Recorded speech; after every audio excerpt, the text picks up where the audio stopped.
Asylum released Way of the Vampire in 2005 to coincide with the Hugh Jackman movie Van Helsing. In fact, this movie is actually known as Van Helsing 2 in some territories across the world. So what is the story? Well, it focuses on Abraham Van Helsing. At the beginning of the movie, we actually see him kill Dracula, played by Paul Hogan, in a kind of brief scene. And effectively, he is then made immortal by God to try and be the head vampire hunter, to kill all of the prince vampires. And once he has done that, he will effectively be able to die. So cut to modern age, and Van Helsing has been cutting a swathe through vampires through the ages, and in modern day they're actually somewhat subdued. They hide, they are fearful of Van Helsing and don't actually really attack humans anymore, because they are just kind of living in the shadows, feeding off animals and keeping a kind of a low profile. But a vampire called Sebastian, who has a personal past with Van Helsing, decides that that's enough, and he is going to have this uprising of vampires to try and put them back on the top of the food chain. Now, what will happen? You'll have to watch the movie and find out. So let's discuss. So if you're not familiar with the Asylum, they're a low-budget production company from the States who tend to make a lot of mockbusters, movies that are similar to mainstream films of the time and are trying to capitalise on the success of these mainstream titles. So as I've said, this one is the Van Helsing style mockbuster. What does work? I actually think the movie has a reasonable idea here of the vampires being sort of driven underground to a certain degree by the super hunter that is Van Helsing. And Van Helsing employs other hunters as well, so they're almost like their own sort of class, if that makes sense. And they've been hunted to such a degree that they've been kind of driven underground, and this secret society now, ultimately. I thought that was a neat idea and a kind of a different kind of setup for some of the kind of the vampire kind of films that we have seen. So I initially quite enjoyed that idea for the story here. There are a few sequences where I think the movie is actually quite well shot, having somewhat sort of artistic and gothic looking sort of sequences. Not all of the movie, I'll point out, just some sequences. But credit where credit is due, there are some sequences. This film has two directors, and I'm not sure what the work balance was between these two of these, but there are certainly differences in scenes. Some seem flat and generic, others are quite artistic. So it's clear maybe that some scenes have been directed by someone and some by someone else. But yeah, there are a few scenes here where I do think look pretty good and tap into that classic kind of vampire mythology. There's a surprising amount of nudity in this movie for an Asylum film. They don't tend to have too much, but this one has a relatively high amount, where these vampires start to kind of get their mojo back, so to speak.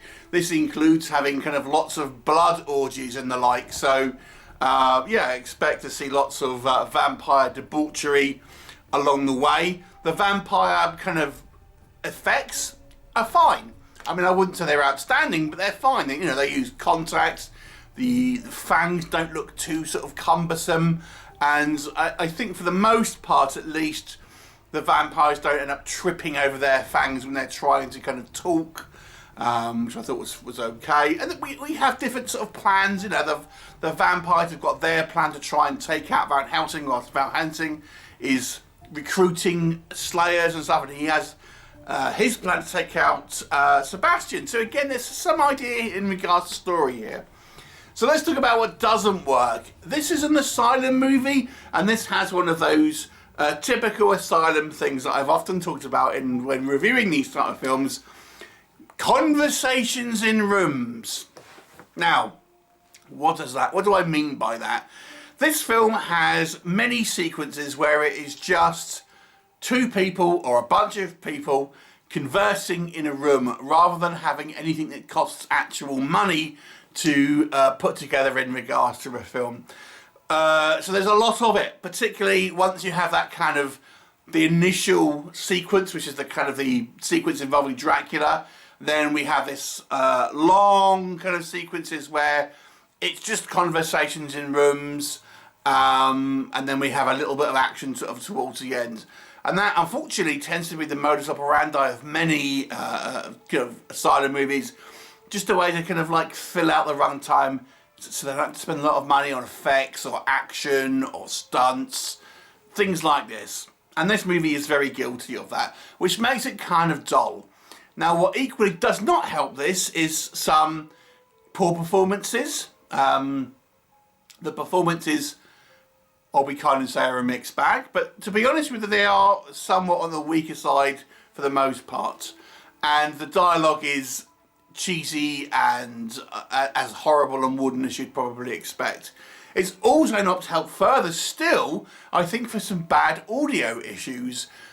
Some of the kind of the sound sounds very sort of tinny or echoey, and it's not mixed particularly well.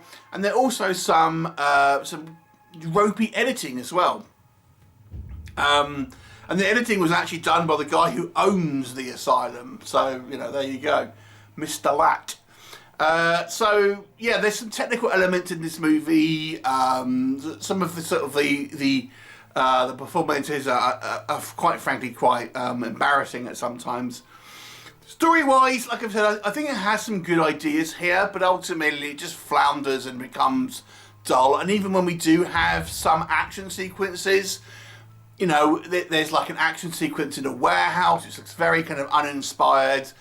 There's some the way the action is shot, like you'll see like something in someone's hand, and then someone will go, oh, and it's kind of shot in a way where we don't actually see like someone kind of getting like staked to the heart necessarily. You'll just see a stake in someone's hand, and then it's like a reaction to it, and again it's that sort of editing choices, and again the choice not to have someone do the stunt or do the effect, just a kind of cheap way of sort of doing it, which is again what the Asylum does. So the action, when it does happen, is mixed. There are a couple of sequences where I think looked a bit better than others, but for the most part it is rather mixed.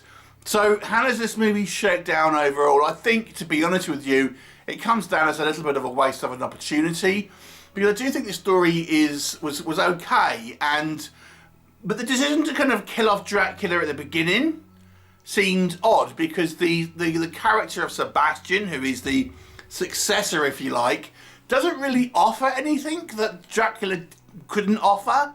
So it was an odd choice to see him replaced, really, with a kind of a lesser version.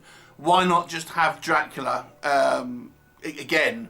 I mean, maybe they couldn't afford Paul Logan for the entire shoot, but whatever. So I would say that there are some elements here that you can enjoy if you are not demanding of you know, a kind of a movie like this. I'll give it a 3 out of 10.